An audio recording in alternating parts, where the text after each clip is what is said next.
जीत ले हम सारी दुनिया।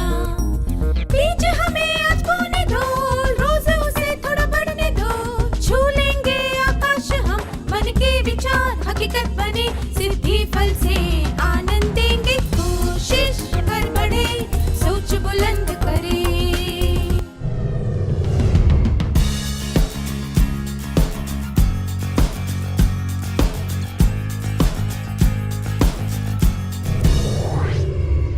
नमस्ते छात्रों, आप सबसे मिलकर खुशी हुई। पिछले सत्र में हमने सीखा था कि कुछ कारणों पर आधारित अलग अलग राय को असहमति कहते हैं। तथ्य वे कथन होते हैं जिन्हें प्रमाणित किया जा सकता है और जो एक निश्चित समय के लिए ही वैसे रहते हैं। कुछ तथ्य हमेशा सच रहते हैं।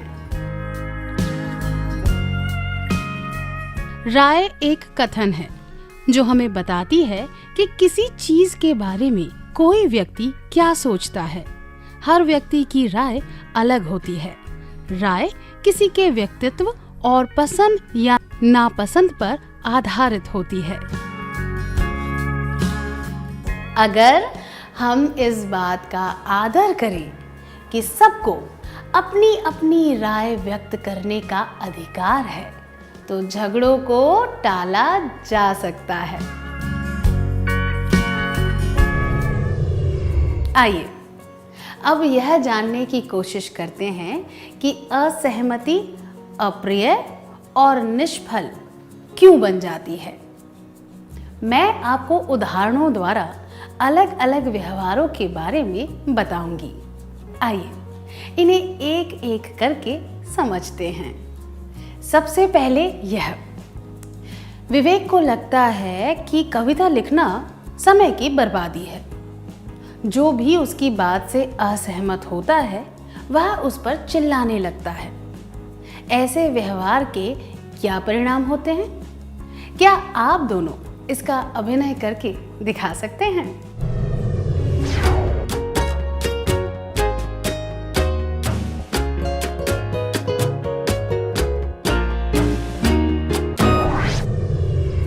बहुत अच्छी तरह बताया आपने, धन्यवाद।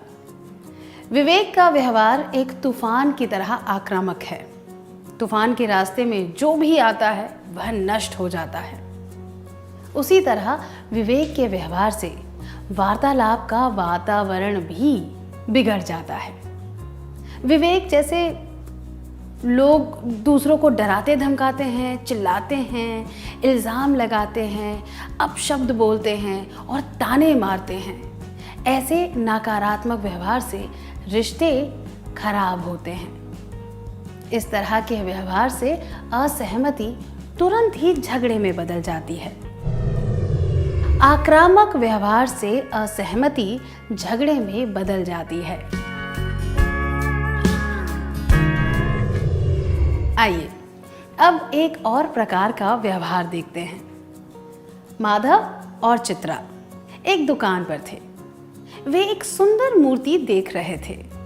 माधव ने कहा, इस कांसे की मूर्ति को देखो, कितनी सुंदर है।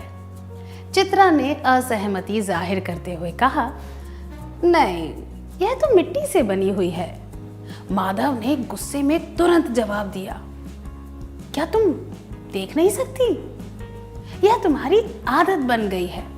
जो भी कहता हूं तुम उससे असहमत ही होती हो। उस दिन भी तुमने यही किया था। तुम अड़ गई थी कि हमने जो कप खरीदा है वह चाइनीज है, बल्कि वह कप कोरिया से था। माधव चित्रा की पुरानी गलतियां बता रहा है और उस पर इल्जाम लगा रहा है। इसके परिणाम क्या होंगे? अभी जो मुद्दा है उस पर ध्यान देने की जगह जब लोग पुरानी गलतियां गिनवाने लगते हैं तो असहमति में कड़वाहट आ जाती है और झगड़ा बढ़ने लगता है। ऐसी बातें वार्तालाप के लिए हानिकारक होती हैं और इनसे रिश्ते बिगड़ सकते हैं। पुरानी गलतियों को गिनवाने से असहमति कड़वे झगड़ों का रूप ले लेती हैं। क्या आपके साथ कभी ऐसा हुआ है कि साधारण सी असहमति ने गंभीर झगड़े का रूप ले लिया हो, क्योंकि किसी ने आपकी पुरानी गलती के बारे में बात की? क्या आप इसके बारे में एक करीबी दोस्त को बताना चाहेंगे?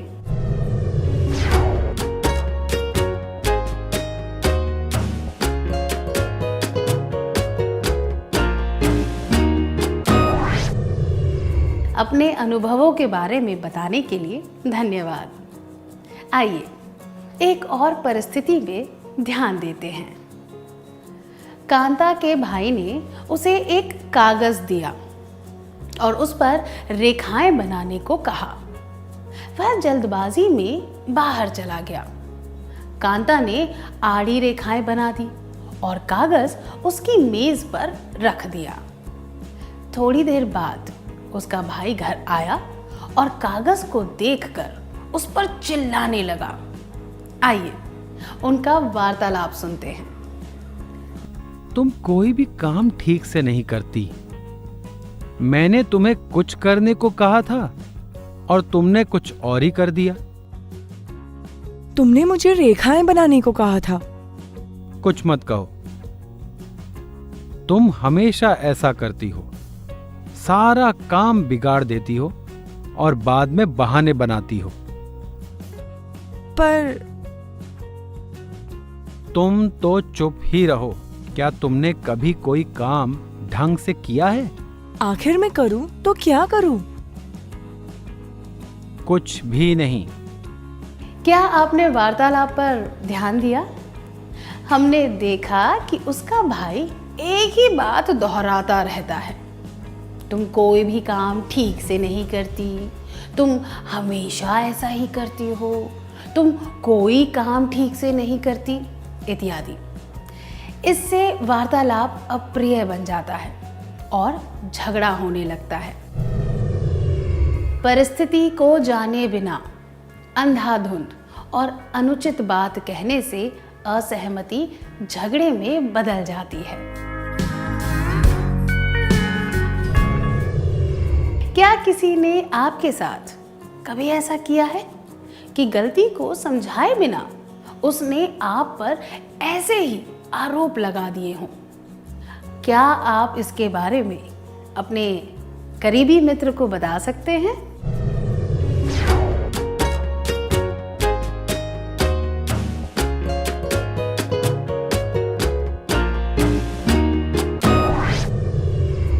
धन्यवाद।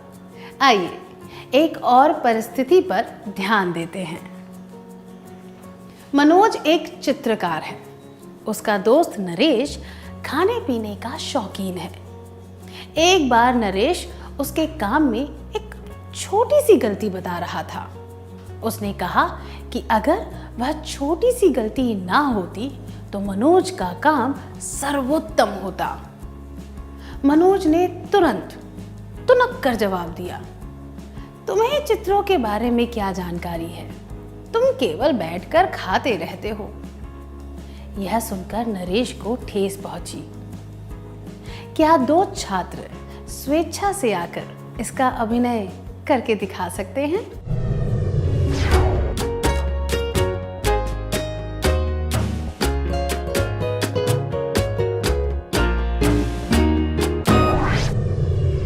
बढ़िया अभिनय था, धन्यवाद। किसी व्यक्ति की राय के प्रति असहमति जताने के बजाय उस व्यक्ति को अपना निशाना बनाना उचित नहीं होता। यह नकारात्मक दृष्टिकोण दर्शाता है। ऐसा करके लोग एक दूसरे पर कीचड़ उछालते हैं। एक दूसरे के चरित्र पर कीचड़ उछालने से असहमति झगड़े में बदल जाती है। कनिका और प्रिया एक ही कक्षा में पढ़ते हैं। दोनों ही अच्छे वक्ता हैं। कनिका ने एक साहित्य समारोह में भाषण दिया। वह जानना चाहती थी कि प्रिया को उसका भाषण कैसा लगा। प्रिया ने जवाब दिया, आम तौर पर तो तुम जितना अच्छा भाषण देती हो उतना अच्छा नहीं था। यह सुनकर कनिका को बुरा लगा और उसने प्रिया से बात करना बंद कर दिया। क्या आप दोनों इस दृश्य का अभिनय करके दिखा सकते हैं? दृश्य वहां पूरा होना चाहिए जब कनिका प्रिया की बात का बुरा मान जाती है।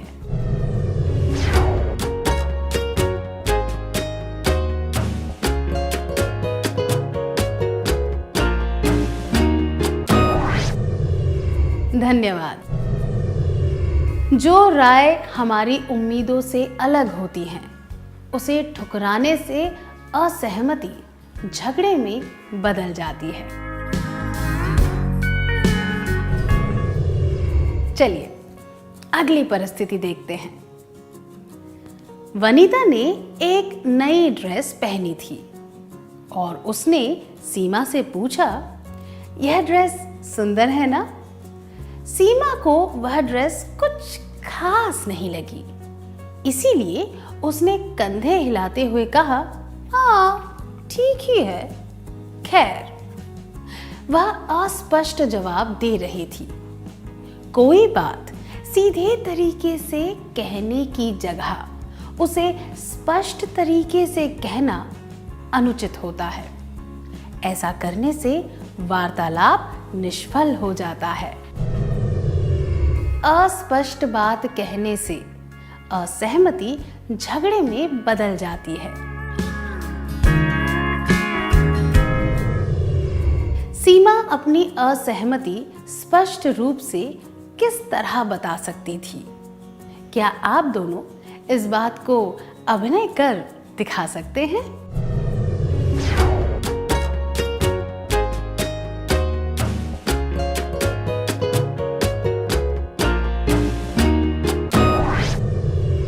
धन्यवाद। राजेश और रमेश एक डॉक्यूमेंट्री फिल्म के बारे में चर्चा कर रहे थे जो उन्होंने पिछली रात देखी थी। राजेश ने कहा, मुझे तो पसंद आई। उस मुद्दे को बिल्कुल अलग दृष्टिकोण से दिखाया गया था।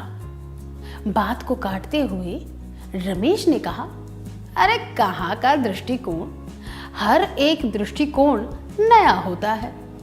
अगर मैं उस पेड़ को यहाँ से देखूं तो वह नया दृष्टिकोण होगा, अगर मैं उसे आगे जाकर देखूं तो फिर से अलग दृष्टिकोण होगा। तो इसमें क्या बड़ी बात है? हम रमेश के व्यवहार से क्या जान सकते हैं? 1.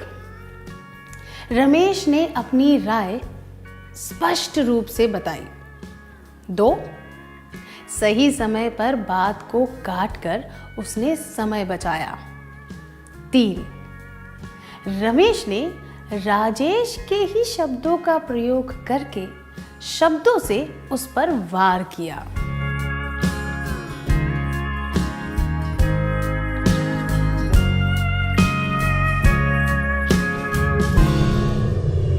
हमने देखा कि रमेश को बात काटने की बहुत जल्दी थी।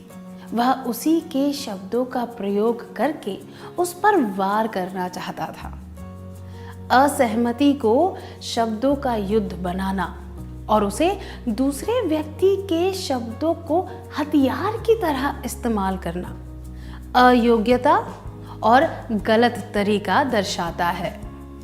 इससे रिश्तों में कड़वाहट आती है।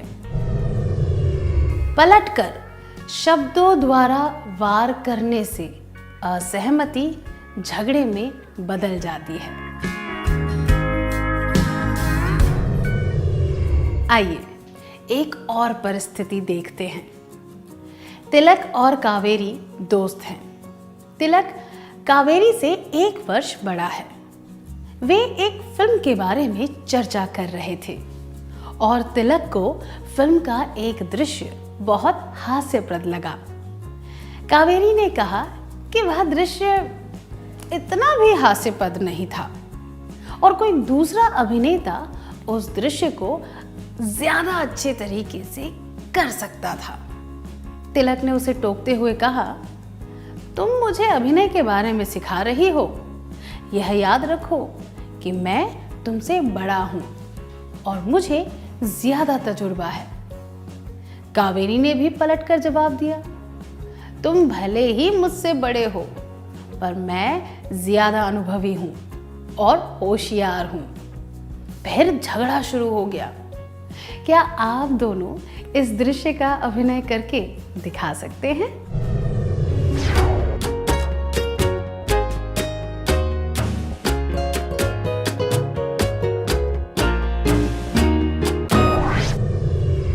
धन्यवाद। उनका वार्तालाप यह दर्शाता है कि वे खुद को दूसरे से ज्यादा महान बताना चाह रहे थे और इस वजह से बात झगड़े में बदल गई।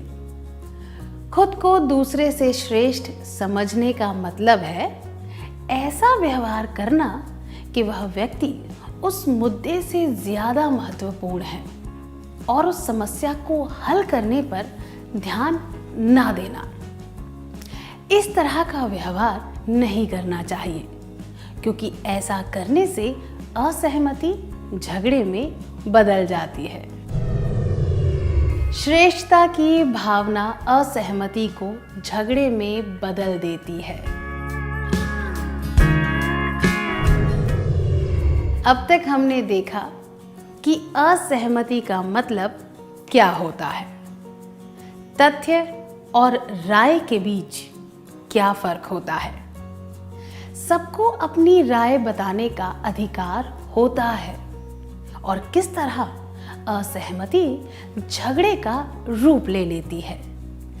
संक्षिप्त में कहें तो हम अपनी राय को तथ्य की तरह मानते हैं और उससे विपरीत राय को गलत समझकर उसे सही करने की कोशिश करते हैं। मैं दोहराती हूं, हम अपनी राय को तथ्य की तरह मानते हैं और उससे विपरीत राय को गलत समझकर उसे सही करने की कोशिश करते हैं। जब हम अपनी राय उचित तरीके से व्यक्त करते हैं तो वह सामान्य असहमति ही रहती है और झगड़े का रूप नहीं लेती।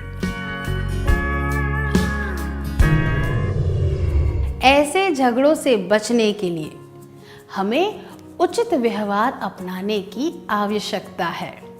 चलिए इसके बारे में और जानते हैं। तारक, प्रतिभा, अमिता और आनंद दोस्त हैं। उन्होंने तय किया कि वे पिकनिक पर जाएंगे। तारक ने झरने के पास जाने का सुझाव दिया। आनंद ने कहा कि बांध पर जाना चाहिए। दोनों अपनी बात पर अड़े हुए थे। इस बात से चिढ़कर प्रतिभा ने कहा, झगड़ा बंद करो, हमें कहीं भी जाने की जरूरत नहीं। अमिता चुपचाप यह सब देखती रही और फिर उसने कहा कि बांध पर जाना सही रहेगा।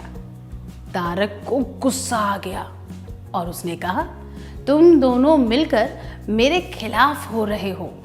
और यह सुनते ही झगड़ा शुरू हो गया। क्या 4 छात्र आकर इसका अभिनय करके दिखा सकते हैं?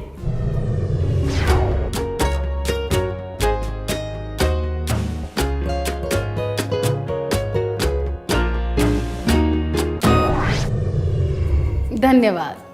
यह बातचीत झगड़े में कैसे बदल गई?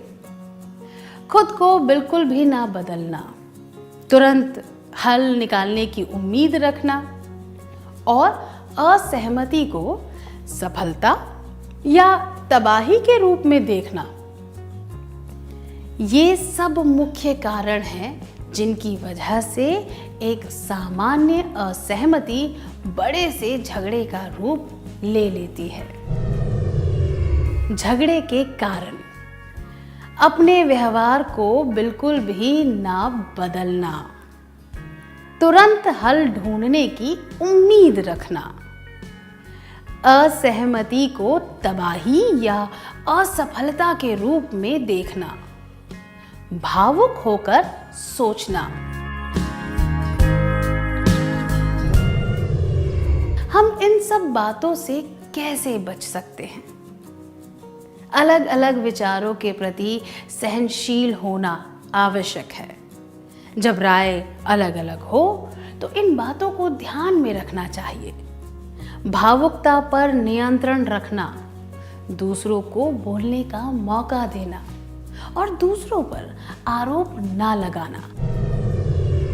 असहमति झगड़े में ना बदल जाए और इसके लिए यह करना चाहिए। दूसरों की राय के प्रति सहनशील होना चाहिए, धैर्य से काम लेना चाहिए और तत्काल हल नहीं ढूंढने चाहिए। असहमति को स्वाभाविक तौर पर लेना चाहिए, भावनाओं पर काबू रखना चाहिए। क्या अब हम एक और क्रियाकलाप करें? कल्पना कीजिए कि वही 4 दोस्त उचित तरीके से पिकनिक पर जाने की योजना कर रहे हैं। क्या आप आगे आकर नए दृश्य का अभिनय करके दिखा सकते हैं?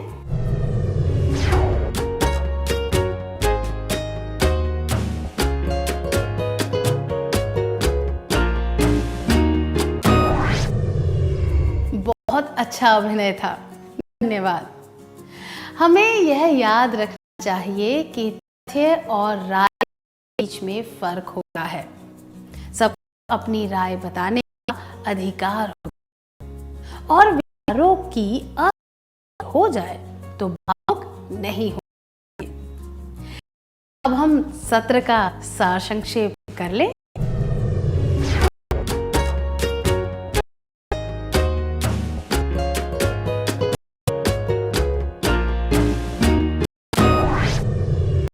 इन कारणों की वजह से असहमति झगड़े में बदल जाती है।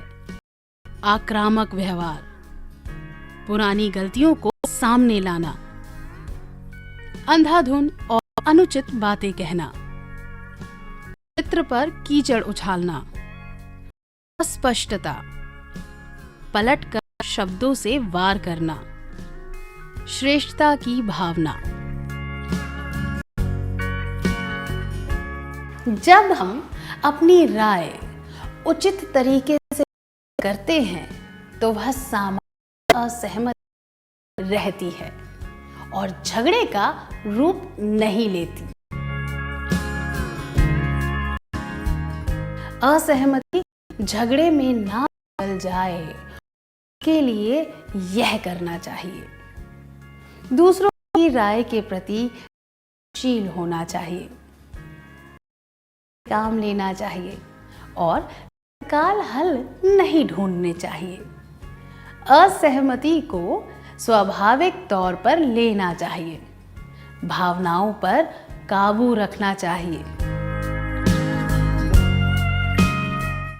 इतनी अच्छी तरह सार संक्षेप करने के लिए धन्यवाद। क्या अब हम थोड़ा गृह कार्य लिख लें ताकि हमें ये बातें समझ आ जाए और ठीक से याद रहें।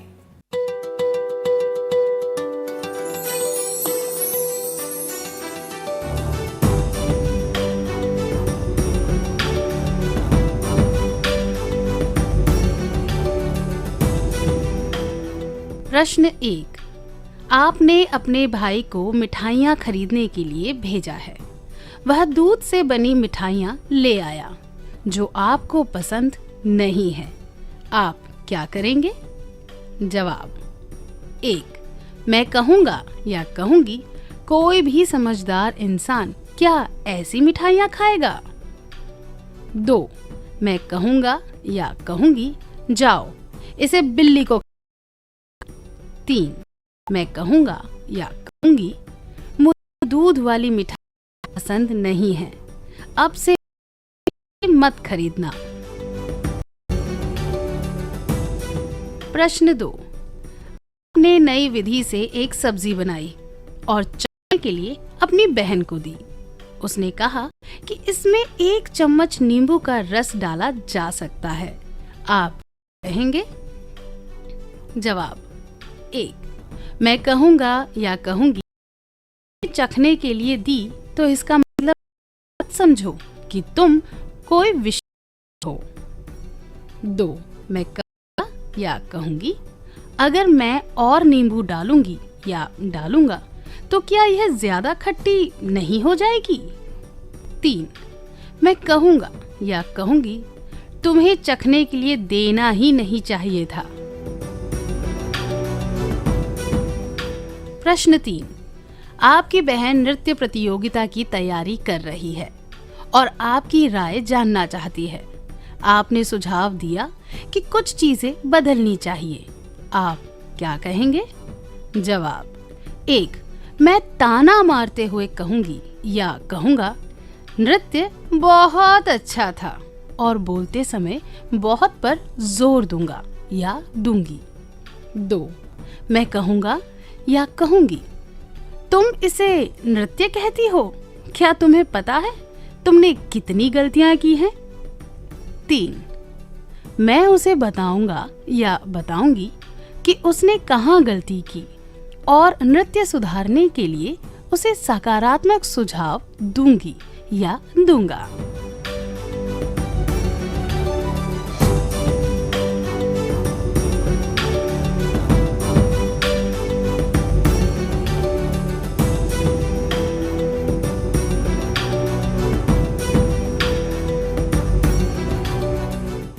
क्या आप अगली बार आने से पहले यह कार्य पूरा करके लाएंगे? तब तक के लिए अलविदा।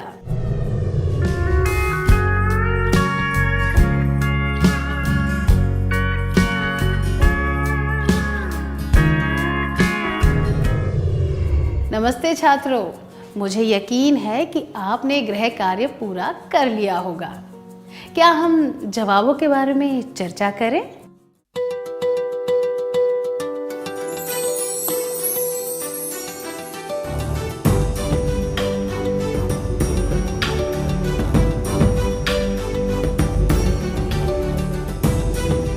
प्रश्न 1। आपने अपने भाई को मिठाइयाँ खरीदने के लिए भेजा है। वह दूध से बनी मिठाइयाँ ले आया जो आपको पसंद नहीं है। आप क्या करेंगे? यह जवाब मैं कहूँगा या कहूँगी कोई भी समझदार इंसान क्या ऐसी मिठाई खाएगा? अनुचित है, क्योंकि यह दर्शाता है कि आप अलग राय को झगड़े की तरह देख रहे हैं। यह जवाब मैं कहूँगा या कहूँगी जाओ इसे बिल्ली को खिला दो अनुचित है, क्योंकि इसमें स्पष्ट रूप से पता नहीं चलता कि समस्या क्या है। जबकि यह जवाब मैं कहूँगा या कहूँगी मुझे दूध वाली मिठाइयाँ पसंद नहीं है, अब से मेरे लिए ये मत खरीदना उचित है, क्योंकि इसमें असहमति को उचित तरीके से व्यक्त किया गया है। आपने कौन सा उत्तर चुना?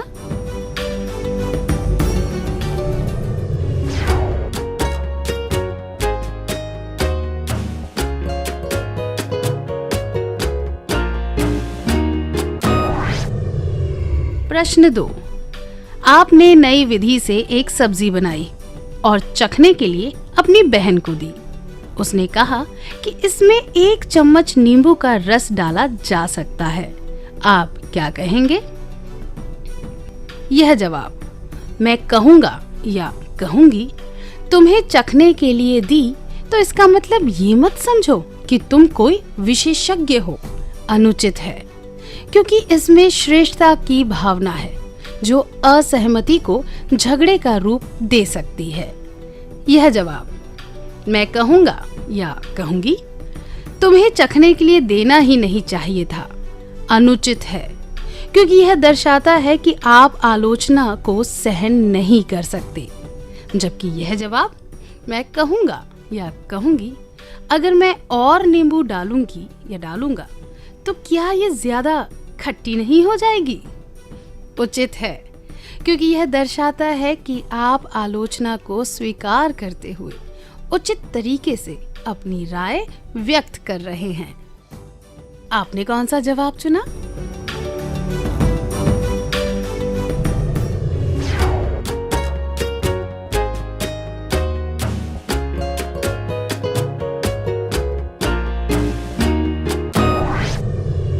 प्रश्न 3।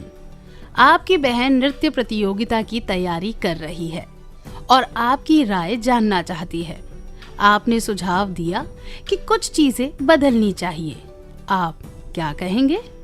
यह जवाब, मैं ताना मारते हुए कहूंगी या कहूंगा, नृत्य बहुत अच्छा था और बोलते समय बहुत पर जोर दूंगा या दूंगी, अनुचित है, क्योंकि यह स्पष्ट रूप से नहीं बताता कि असहमति का कारण क्या है।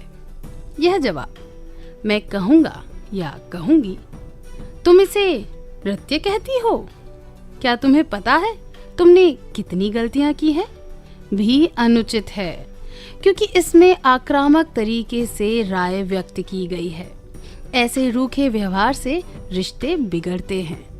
यह जवाब, मैं उसे बताऊंगा या बताऊंगी कि उसने कहाँ गलती की और नृत्य सुधारने के लिए उसे सकारात्मक सुझाव दूंगी या दूंगा, उचित है, क्योंकि आप अपनी राय को उचित तरीके से व्यक्त कर रहे हैं। आपने कौन सा उत्तर चुना?